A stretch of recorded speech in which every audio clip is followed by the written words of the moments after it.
প্রিয় রঙ্গশ্রী ইউনিয়নের ভাইয়েরা, আপনারা জানছেন যে আমার নাম আনোয়ার হোসেন।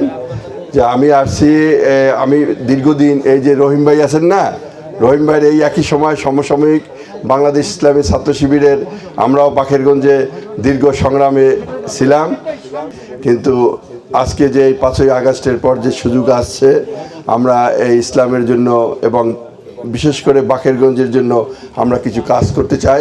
বাকেরগঞ্জ আমাদের খুবই অবহেলিত একটা মানে উপজেলা, কিন্তু এই উপজেলা কিন্তু দেখেন শিক্ষা এবং দীক্ষা বহুমাত্রিক লোক রয়েছে, এই জায়গায় কর্মক্ষম লোক রয়েছে, অনেক জ্ঞানী গুণী বুদ্ধিমান ইঞ্জিনিয়ার অনেক আছে, কিন্তু কোনো উদ্যোগ নেই। আমাদের দেশে সমতল ভূমি আছে, নদীমাতৃক আছে, আমাদের কাছাকাছি পোর্ট আছে, আমাদের একটা সেনাবাহিনী আছে, তো ইত্যাদি অনেক সুযোগ সুবিধা আছে।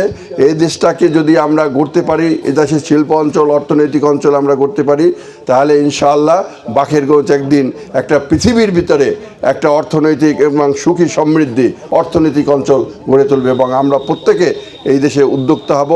আমরা আর বাইরে কাজ করতে যাব না, এই দেশেই কাজ করব, এটা আমার স্বপ্ন। আপনাদের কাছে আমি বললাম ইনশাআল্লাহ, আল্লাহ আমাদেরকে তৌফিক দেব। আমা তৌফিকা ইল্লা বিল্লাহ। আসসালামু আলাইকুম ওয়া রাহমাতুল্লাহ।